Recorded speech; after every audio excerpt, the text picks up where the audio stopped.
How you doing, ladies and gentlemen? Welcome to another USL New England Power Rankings. Now, for the first time since I've started doing this for about 3-4 months now, there is absolutely zero change from the teams that are remaining. Now, little disclaimer, there's 6 teams that are remaining in soccer for New England. So, again, not exactly as impressive as like what we could say where there's like 12 or 13 teams, but that's how many teams that are left for soccer. There are only 6. So, if you're wondering why teams didn't move, I'm going to explain in this one.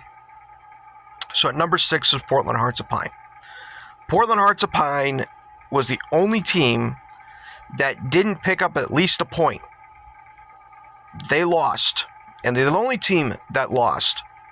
So they lost at home to Union Omaha, where they scored first thanks to a gift, and then they just threw up on themselves on both their goals that they conceded, and then they had chances to tie the game, 2 glorious ones, and Aldi Wright said no to both of them. So they're in a mess right now. They're obviously the worst team on this list, so they're number 6. Now, they're going to be on the road this week when they head to Greenville. We'll see if they can bump themselves up. By the way, I should also mention, this week, all the New England teams are on the road. So we will see where there should be some moving. We'll see how much there is. At number 5 is Hartford Athletic, staying where they are. Now, for Hartford, defensively, it was all about Siaha. Offensively, absolutely nothing. Both your strikers are completely useless. Augustine Williams, we got to talk about him like he was brought here to score goals. He's not doing that. It's becoming a big problem for Hartford. They keep talking about, and I understand it, they lead the league in clean sheets. I believe they have 9 clean sheets on the season in their 15 games. But holy crap, you need to score goals. You're just outside the playoffs. If you could score goals, and this is how frustrating it is with Hartford. If Hartford could score goals, they would easily be in the top 4. Easily. That's how bad this Eastern Conference is. They could easily be in 4th if they could just put the ball in the net. I talked about it the last time I did their review. Jacksonville, who's the worst team in the Eastern Conference, has almost double the amount of goals that Hartford has. Hartford just needs to score 8 goals. Just 8. And I think they'd be in 4th.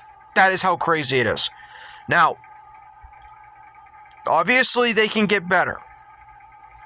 But that's why I don't have them in 6th where Portland is, because Portland's losing, Hartford's not. That's the reason for that. At number 4, we have the Boston Legacy, who won their game 1-0 against the Kansas City Current. Which, again, if you listen to my preview, I talked about Kansas City was a horrible road team. This game, I think, was about how both teams were inept in finishing. And how Boston Legacy nearly gave me a heart attack trying to hold on for this damn win. They did win 1-0. Kansas City continues to struggle abysmally on the road. And Boston Legacy be a team that's in the playoffs right now. Boston Legacy was 14th coming in. I believe they moved themselves up to 12th, I believe. Meanwhile, Kansas City came in 6th, so you won against a playoff team. Yes, you're 4 points out of a playoff spot, but I keep saying because of the horrible start that you had to the season, you kind of played yourself out of it. You're basically playing for brownie points for next year to basically woo people into coming to White Stadium next year. That's what you're doing with this. Now we get to the top 3. Now, for the top 3, I should also mention here that the Vermont Green women are done with their season. So they were number 2. So even though you look at the standings and go, oh, they moved up, when they technically didn't, we just took Vermont Green, the women's team, out because their season's done. So at number 3, it's Rhode Island. Rhode Island FC gets into the top 3. Rhode Island FC got a big win against Pittsburgh Riverhounds, a team that's been their boogeyman for their entire existence. And it was a game about, I would say it was a game about defenses. I would say Pittsburgh had the better offense in this game. Koke Vegas was doing a good job keeping the ball out. both offenses weren't impressive in this game at all, but I would say Pittsburgh was more impressive. And then the only goal that was scored was because of a mistake, and it was because Souza, former Revs product, decided, I'm not going to mark J.J. Williams, which is always a big mistake. That happens. So he puts a cross, and J.J. has the easiest goal there was, and they win this game 1-0. A big win for Rhode Island because it moves them up to 6th place in the conference, and now they have an outside chance. I'm not saying they have a chance of hosting a playoff game, because I know people are going to look and say they have a game on hand. If they win that game, they jump Louisville, who's in 4th, and I believe Pittsburgh as well, who's in 5th. Not saying that they're going to do that. I'm saying they have an outside chance. They got to fix that damn offense first, because that offense is still inept. 10 out of 15 games they have played in league play still with a goal or less. People keep saying to me that's better than nothing, so you don't want to improve your offense, is what you keep telling me. That offense needs improvement. If you want to host a playoff game, it's the reason why you haven't yet, is because your offense is that bad. So, we get to the top 2. Second place, it's the Revs. They won their game 4-1. They also drew earlier in the week against Toronto, which, again, was the first game back for everybody. I expected some slowness. They still were pretty inept playing in that game. And then this game against Atlanta, we had Dory scoring, getting his first goal. It feels like millennia, getting the gorilla off his back. Peyton Miller scoring, looked good there. Scoring on a corner with Dorr. Technically, it was a corner, it was a short corner. Kind of, again, scoring on set pieces has been their bread and butter for New England this year. We saw Brandon Raines get his first goal. We saw debuts for Baker, which, in my opinion, should be starting over Bolster. But they got a good victory. They're in second, but they're not going to be in first. They can't be in first because there is a huge gap between first and second. Not even close. Don't even at me. You know it's true. Vermont Green, top dog, best team in New England, not even close. They just murdered, and I'm using the right word, murdered, when they played in Texas for their pod for not only the Eastern Conference Final, but the National Semifinals. They completely eviscerated their teams. Everyone was talking about the heat in Laredo, Texas. It was going to be 100 degrees. How's Vermont going to handle the heat? Should be a huge advantage for the Laredo Heat. Guess what? Vermont Green in the Eastern Conference Finals destroyed Asheville City out of the gates. Was already 2-0 before 10 minutes. Won the game 4-0.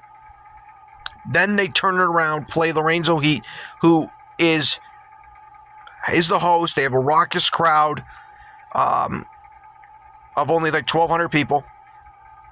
And Vermont Green goes up early. They go up 2-0 early. Again, I talked about how the stream was absolute shit in this game. And then Heat got back and it was 2-1. All of a sudden, we got a game. Finally, we're going to see a game of Vermont. And then Vermont said, nope, 5 straight goals. They scored in the second to win this game 7-1. Evisceration. They're a white-hot Nova right now. Nobody has been able to contain or stop them. The midfield trio of Zelafro, Miller, and it's basically those two. I know I said trio, but how it says in the broadcast, they keep talking about there's a third midfielder.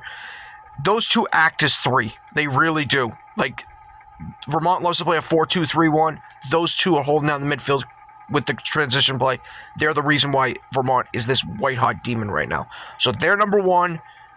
They're going to be in Flint, Michigan. I should also probably go with the where everyone's playing this week because, again, I did it with Portland.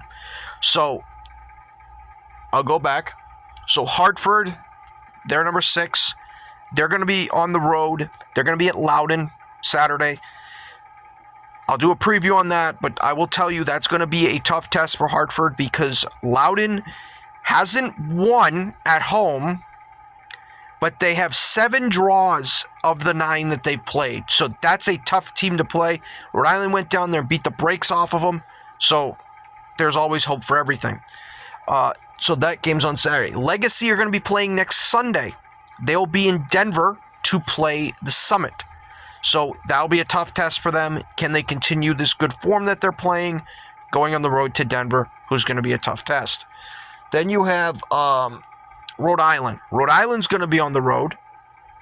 They're going to be down in Birmingham. Kind of like Loudoun, Birmingham's a tough team. If there's two teams in the East that just love to draw, it's Birmingham and it's Loudoun. Loudoun has 7. I believe it's 8 for Birmingham at home when it comes to draws. I'd have to go up. I have to check my stats on that. But this isn't a pushover team that Rhode Island's going to go in and think they're going to win. This is going to be another low-scoring affair, I think, in Birmingham, because Birmingham is a good defensive team. They're just their problems again like last year. Can't put the ball in the net. So that's going to be a tough test down there. Then you have the Rebs. They're going to be in Montreal. People are thinking this is going to be an easy game. Let me be the first to throw up this is a trap game on there, okay? Not only is this a Brian Ceballos return game for the Rebs because he's now in Montreal, Montreal is a better team at home than they are on the road. I believe their record is 3-3 and I have to check. I think it's 3-3-2. So not a bad home record. Their problems are on the road. But for the Revs, their problem is on the road. 6 games they've played, I believe. 1 win, 1 draw, 4 losses. And they've only scored 5 goals. That has been the problem, is the Revs' record. Even though they have one of the best records in MLS, guess what? You also got to win on the road. And right now, the Revs are not winning on the road. They're not those road warriors, which they're going to need if they want to make a stretch run in these playoffs, Because, yes, they're in third, but they got to win on the road, and this is a team that's been also their boogeyman for a couple of years. Again, under Caleb Porter, they struggled immensely against Montreal. We'll see if that continues with Marco. And then we have Vermont, which this is the game that I'm going to be watching, and it's the game of the week this week. We have a lot of games that are at 7:30. The only game, like I said, that's not is the Legacy game that's out west on Sunday. But at 7:30, national final in Flint, Michigan. Vermont Green will be playing Flint, Michigan. I'll be doing a preview on that. That is the game that's going to determine it's historic, basically. That's the best way to describe it. Flint City trying to extend the amount of trophies, championships they've won in USL 2. They're the gold standard when it comes to the league, and Vermont is trying to cap a historic season as possibly the best team in USL 2 history. But like I said, that is Saturday. I'll do a preview for that. So take care, everybody. That's just been my USL New England rankings show, and then also the schedule for the week that is coming up. So take care. I will see you next time.